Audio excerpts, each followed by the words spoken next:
네, 격조 한판. 오늘 주인공은 국민의힘 이용호 의원을 만나겠습니다. 의원님 어서 오십시오. 네, 안녕하세요. 네, 진 교수님, 김 소장 안녕하세요. 주시고. 자, 국민의힘 이제 혁신위의 혁신 작업이 한창이고, 이번 주 이제 내일 모레죠. 30일인 모레 정식으로 이제 중진들, 당 지도부, 친윤, 불출마하고 험출마 요구안을 낼 것이라고 하는데, 자, 의원님 어떻게 보십니까? 이 혁신위의 안이 실효적으로 당에 받아들일 수 있을 것인지. 글쎄요, 지금 들리는 얘기로는 뭐 이것을 최고위에서 뭐 의결할 사안이 아니다. 공관위가 구성되면 거기에 전달하겠다. 이렇게 하는 것으로 봐서는 뭐 특별한 어떤 액션이 있을 것 같지는 않습니다. 그러니까 다른 말로 하면 당 지도부가 혁신위를 무서워하진 않는 상태인 거죠. 그러니까 초반에 엄중함이 약간 좀 빠졌다는 느낌이 아무래도 드는데요. 처음 시작했을 때의 분위기와는 많이 달라졌죠. 이게 그러니까 뭐냐면 이런 거지 않습니까? 이거는 그 혁신위의 아니라는 것은 그냥 디폴트 값으로 이거는 공천을 어떤 공천을 하든 간에 기본으로 가야 된다라는 거고. 근데 지금 최고위에서 공관위로 넘겼다는 것은 너희들이 검토할 수 있는 안 중에 하나로 고려해봐라. 그렇죠. 네. 그죠 결국은. 결국은 혁신위의 네. 안을 안 받았다는 얘기가 되는 거죠. 그럼. 근데 제가 궁금한 건 상황이죠. 예, 네. 김기현 대표 이게 사실 제가 궁금한 이용호 건 혁신위원장이 아니신데, 자, 예. 아무튼 김 소장님. 그러니까 이제 김기현 대표 울산 내려가셔서 뭐 하루에도 두세 번씩 통화하고 한 번 만나면 3시간씩도 대화한다고 친분도 과시하면서 내가 울산에 나가지 어디 나가냐라는 말씀하시는 걸 보면 저희가 사실은 밖에서 관측할 때는 혁신이 안을 받아서 김기현 대표 정도는 험지 출마 뭐 이런 식으로 좀 마무리가 되지 않을까 싶었는데 그조차도 거절당한 느낌이 좀 있어 보여서요. 처음에 강서 패배했을 때의 절박감, 그 절박감은 많이 없어진 것 같아요. 그런 차원에서 혁신위가 역할을 많이 한 것은 사실이다. 근데 이게 뭔가 혁신하는 모습을 보여줘야 되고 혁신위에서 낸 안을 또 거기에 우리 당에 소속된 의원들이나 지도부가 또 부응해 줘야 되는데 지금까지 나온 것은 없잖아요. 그런데 그날 김기현 대표가 의정보고에 가서 대통령과 매우 가깝다 이런 말씀을 하시는 것이 이게 무슨 의미가 있나. 지금 그러니까 우리 당에 대한 상황 인식이 좀 다른 거 아닌가. 사실 혁신위는 당 지도부나 중진들이나 친윤들에게 험지 출마나 불출마나 뭐 이런 것들을 요구한 거 아니에요? 희생을 요구한 건데 거기에 답변으로 대통령과 매우 가깝다라고 얘기한 것은 일종의 뭐 어떻게 보면 동문서답 같은 근데 거 사실 이게 아니겠습니까? 이 내용이 한번 곱씹어 보면 그렇게 통화를 많이 하나 싶은 생각이 드는 거예요. 사실은 여당 대표인데 대통령과 하루에 서너 번씩 통화를 하면 아침, 점심, 저녁 가기 전에 과장이 좀 심한 거 아니야 이게 서너 번씩 통화를 한다니까 하루에 이게 너무 서너 말이 번 한 날도 있겠죠. 한 날도 그러니까 저는- 어쩌다 한 날도 있고 어쩌다 한 번 3시간 정도 얘기한 적이 있는 거죠. 아니면 해외에 주로 계시는데 어떻게 통화를 하겠어요? 아니 그러니까 오히려 이렇게 통화했다는 내용을 말하면서 오히려 역효과가 난 게 아니냐. 그러니까 수직적인 당정 관계가 아니라 오히려 긍정적으로 정말 좀 받아주세요. 그래서. 자 이런 가운데 이인환 혁신위원장이 말실수를 하셨어요. 이제 이준석 전 대표에게 준석이는 도덕이 없다. 그것은 준석의 잘못이 아니라 부모 잘못이 큰 것 같다. 이런 발언을 이제 지난 주일에 이제 태안 그 당원 모임에서 이렇게 말씀을 해가지고 큰 설화가 돼서 어제 이제 저녁에 바로 사과를 했는데 의원님도 비판을 하셨어요. 근데 그 자체의 발언, 그러니까 뭐 여러 가지 그 발언의 맥락이 있을 텐데. 그래도 어떤 경우에도 부모 탓을 하고 부모를 끌어들여서 누군가를 비판하는 것은 적절치가 않다. 또 이인환 혁신위원장은 아무래도 통합을 얘기했던 분인데 이렇게 하면 결국은 통합은 물 건너가는 것이 아니냐. 그런 차원에서 사실은 저는 조금 좀 지나친 발언이다 이렇게 말씀을 드렸고요. 다행히 또 이인환 위원장께서 그날 바로 또 사과를 하셔서 그래도 큰 모습을 보였고 아쉬운 것은 좀 이준석 대표도 거기에 또 조금 응답을 해줬으면 좋겠는데 그런 부분이 늘 아쉬운 대목이에요. 그동안 수고하셨다고. 이준석 대표도 전 대표도 그러면은 뭐 사과 받겠습니다 하고 끝내면 되는데 그걸 또 굳이 또 그러니까 그런 부분이 조금 우리 이준석 대표 외계들 조금은 2% 부족한 부분이다. 국민들도 그렇게 생각할 것이고 당도 그렇고요. 예. 저도 개인적으로 좀 아쉽다 하는 그런 생각을 하고 있습니다. 이제 지난주에 이제 혁신위원 세 분이 이제 그 혁신위를 나오겠다, 사의 표명을 했다, 안 했다. 이것도 사실 좀 논란이 있기도 했고, 지금 이제 인류한 혁신위원장이 말실수도 있었고 해서 혁신위의 동력이 많이 사라진 게 아니냐. 그래서 지금 이번 주에 그냥 조기 종료 혹은 조기 해체되는 것이 아니냐라는 해석도 있습니다. 조기 해체하든 않든 간에 동력은 많이 떨어진 것은 사실이고요. 그러니까 동력이 떨어진 이유가 우선 아까 무슨 뭐 인요한 위원장의 발언 실수 뭐 이런 것 때문이 아니라 그 혁신위의 권고를 당의 지도부가 혹은 당에 소속된 의원들이 뭔가를 받아줬으면 이렇게 안 갔을 텐데 자꾸 여러 번 하다 보니까 내성이 생기고 이거 뭐 혁신위 얘기해도 뭐 이게 별거 아니네 이런 분위기로 지금 시간이 가면서 약화된 게 사실이고요. 예. 그러다 보니까 이제 그 혁신위원 내에서는 도대체 우리가 그럼 뭘 하고 있는 거냐 이렇게 이제 언쟁하는 과정에서 우리 혁신위는 김기현 체제 시간 벌어주는 거야 이러면서 이제 문제가 생긴 거죠. 그래서 저는 많이 이제 동력이 약화됐고. 예. 그리고 이제 정기국회가 이제 끝나면서 결국은 선거 국면으로 이어지고 그러면서 원래 강서 보궐선거의 패배 국면을 전환하고자 하는 그 당시에 그런 목적은 달성해 준 거죠, 사실. 보궐선 패배 그 국면 전환 효과. 그 정도로서 이미 역할은 충분히 했다고 본다. 그런 것 같아요. 그러나 매우 아쉽죠. 아직도 그러니까 우리가 국민의힘이 국민들에게 어떻게 평가를 받고 있고 내년 총선이라고 하는 것이 어떤 의미를 가지고 있고 얼마나 절박한지 대한민국의 미래를 위해서 윤석열 정부가 갖고 있는 의미 이 시점에서 이게 얼마나 중요한지 하는 부분이 자꾸 시간이 가면서 조금 약화되고 있어서 저는 많이 걱정을 합니다. 혁신위가 이제 활동이 무의로 끝날 것 같고 그 이후로는 사실 혁신위가 이제 활동을 접게 되면 그나마 언론을 장식했던 그런 효과들은 보지 못하고 그러니까 강서구청장 선거 패배는 사실은 그게 결과가 아니라 원인이거든요. 그러니까 원인 자체는 그대로 남아있는 거잖아요. 그런 상태 속에서 그런 홍보까지 못한다면 지금 잠깐 얻은 지지율 반등의 그 효과가 얼마나 갈 수 있는가. 그래서 그런 의미에서 이제 김기현 체제로 과연 총선을 치를 수 있는가라는 의구심이 좀 들거든요. 저희가 볼 때 그것도 뭐 여러 가지 얘기들이 있는데요. 사실 김기현 체제에 지금 지도부에 계신 분들이 당연히 뭐 내년에 그대로 치러된다고 하는 생각을 갖고 계신 분들이고. 그러나 이제 혁신위가 만일 어느 정도 동력을 상실해서 이제 그만둔다면 이제 그 종료가 된다면 사실상 그러면 이제 지금 당 지도부들은 이제 새로운 또 국면 전환용들을 또 생각을 하겠죠. 그래서 그게 이제 공관위원 비대위? 네, 아니 뭐 비대위보다는 공관위원으로 갈 수 있다. 어떤 그 김기현 체제 내에서 할 수 있는 카드를 또 내놓고 이제 계속 이어갈 비대위가 아니라 공관위 확률이 더 높다. 그럼 알 수는 없죠. 비대위도 뭐 일각에서 그런 저런 뭐 얘기들을 하고 있는 분이 있기는 합니다만 그러나 이제 그것이 생각보다 지금 김기현 체제가 그래도 지금 끌어온 게 굉장히 상당히 시간이 됐고 나름대로는 뭐 체제가 또 그 아무래도 이제 주류 비주류가 생기는 거잖아요. 그런 과정에서 뭐 아주 뿌리가 강고하진 않지만 그래도 중심 세력으로 자리 잡고 있어서 이걸 내치면서 바꾸면서 비대위로 가는 것이 그렇게 쉬운 일인가?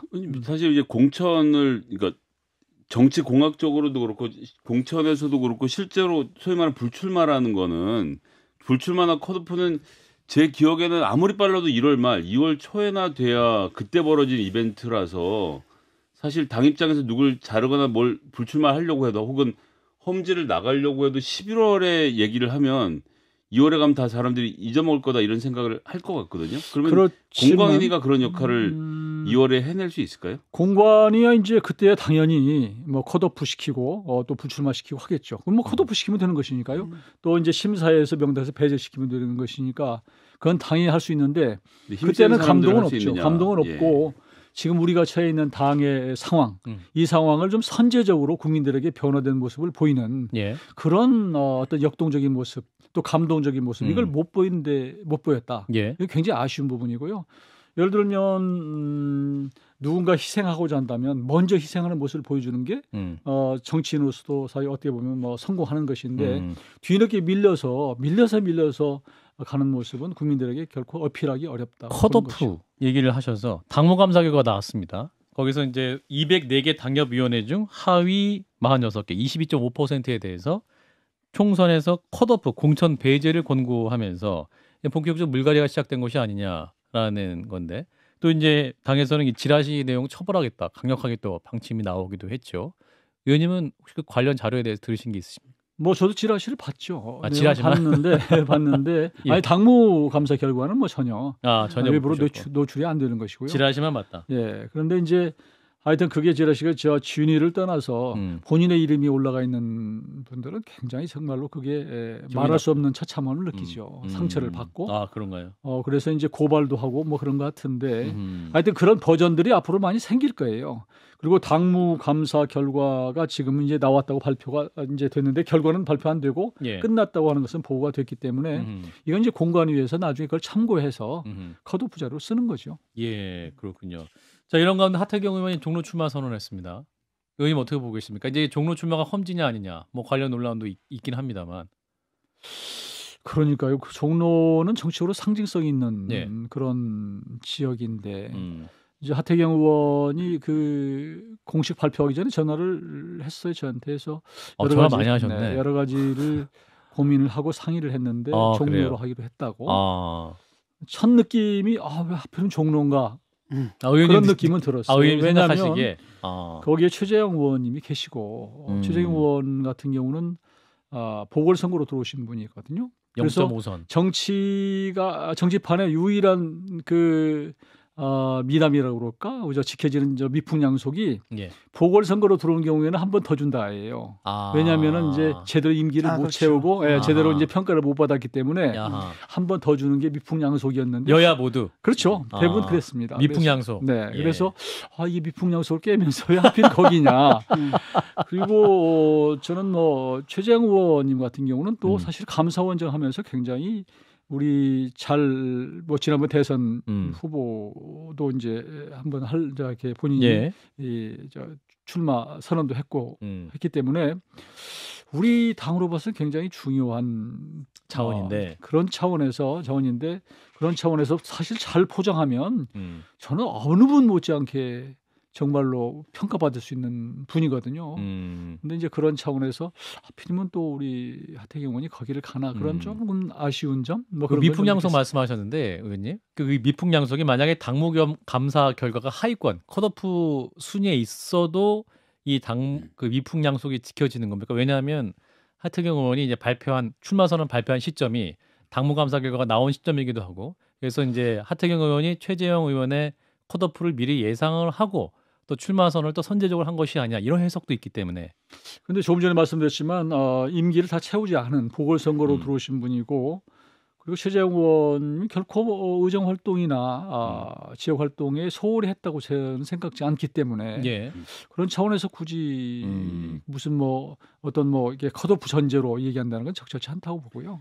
근데 사실 종로라는 지역은 민주당도 국민의힘도 어떤 사람이 가서 제가 여기 하겠습니다라고 되는 데가 아니라 그러면요. 사실 전략적인 판단을 하는 곳이라서 하태경 의원이 종로를 선택한 건 당에게 나를 적절한 곳으로 보내주십시오라는 사인으로 읽으면 좀 무리일까요? 그런데 한번 그렇게 출마선을 하고 나면 사실은 또 지역을 옮기는 게 굉장히 부담이고요.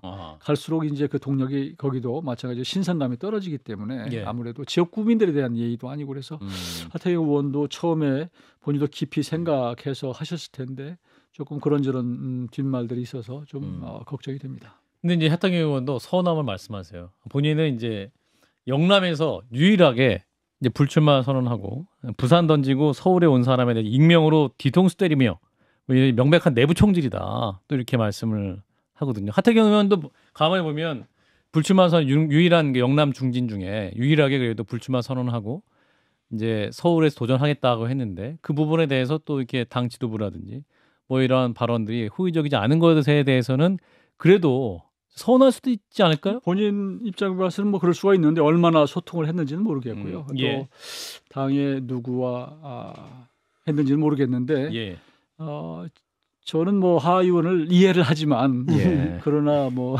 글쎄요 좀 억울하긴 할 겁니다. 왜냐하면 뭐 종로할 때 뭐 한동훈이 나갈 거다, 또는 그러니까요. 원희룡이 나갈 거다. 맞아요. 이때 아무도 뭐 최재형 원장 어쩌고 저쩌고 이런 얘기가 없었거든요. 저는 그다음에 거기가 그때는 험지다라고 얘기를 했는데 이제 와가지고 험지가 아니다라고 얘기를 하면 이제 본인은 좀 억울한 이제 부분이 우리 있을 겁니다. 아마. 사실 저 수도권에 진출하는 것은 한 석이라도 더 네. 우리 당의 의사를 가져오겠다는 뜻인데 하필이면 예. 이제 우리 당 의원이 계신 데 가서 하는 것이 어떠냐 이런 얘기 같고요. 예. 저는 정말로 최재형 우리 의원님의 예. 마음은 정말 얼마나 상처를 받았을까 그런 생각 때문에 늘 마음이 좀 아픕니다. 최재형 의원 입장소회가 들을 수 있는 자리를 꼭 아니, 마련할 굉장히 수 있도록 하겠습니다. 점잖으시던데요. 예, 나오는 예. 걸 어떡하겠냐고. 저는 그런 분들이 우리 정치권에 있었으면 지금처럼 정치권이 좀 비판받고 정치권의 신뢰가 떨어졌을까 그런 생각을 해요. 한동훈 장관 얘기를 하셨는데 요즘 행보 어떻게 보세요? 지금 전국을 오며 가며 네. 또 이 팬들도 많이 만나시고 또 사실상 기업인들도 많이 만나고 이러면서 사실상 정치인의 행보가 아니냐. 아니 뭐 정치인의 행보 따로 있는 것은 아닌데 사실상 정치죠. 정치인 왜냐하면 하고 있다. 어떤 사람이 그렇게 움직여서 언론에서 주목을 받고 정치적으로 이렇게 또 해석이 된다면 예. 그 행보 자체가 정치인 거예요. 예를 들면 본인이 정치를 하겠다고 생각 안 하면 그런 식으로 본인이 어떤 자기의 행보가 정치적으로 해석된다면 본인이 그런 행보를 말아야죠.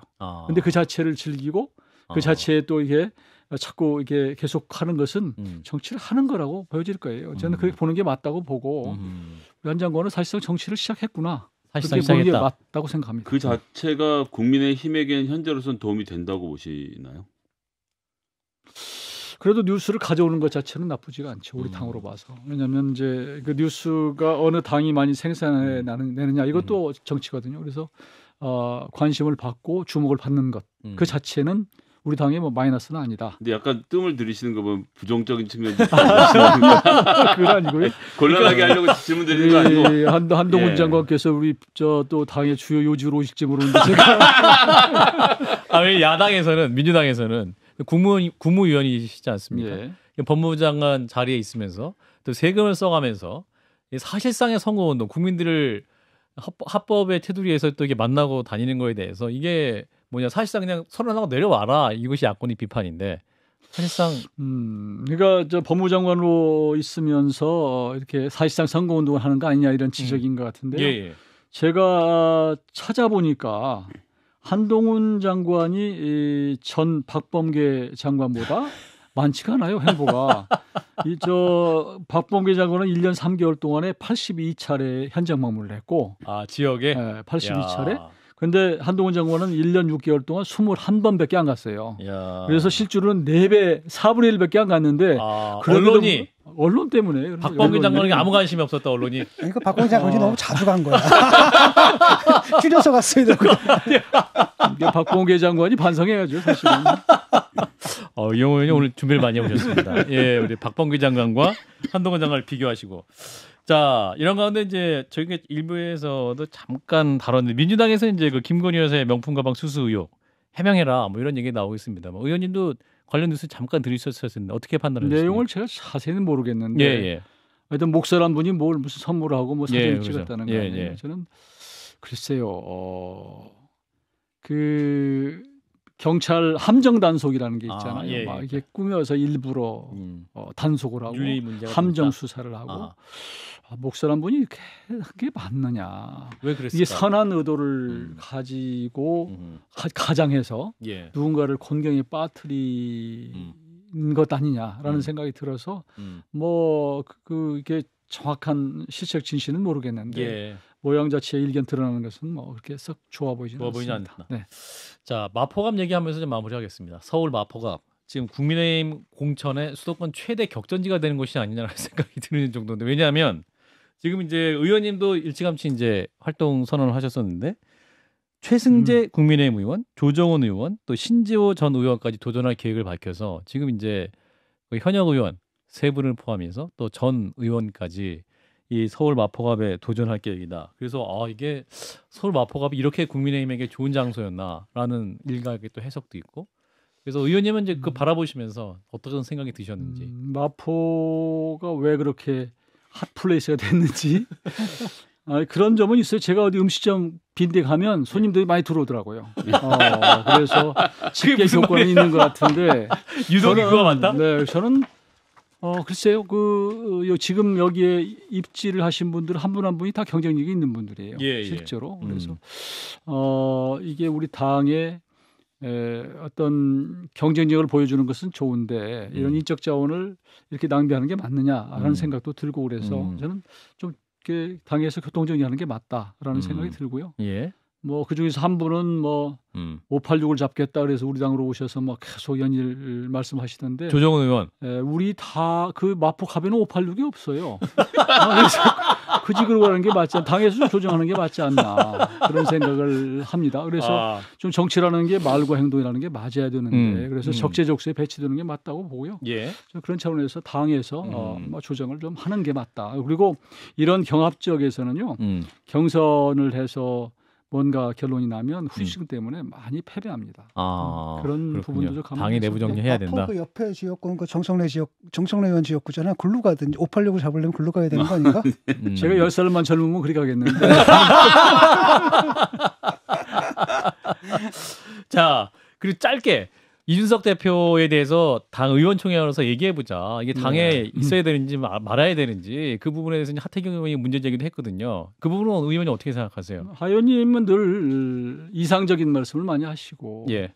조금 더 이게 상상적으로 보면 좀 유토피아적인 그런 제안을 많이 하는데 실현 가능성은 없어 보입니다. 실현 가능성 전혀 없다. 알겠습니다. 자, 오늘은 여기까지 말씀 듣겠습니다. 격조한판 국민의힘 이용호 의원이었습니다. 고맙습니다, 의원님. 네, 고맙습니다. 좋아요? 구독! 알림 설정.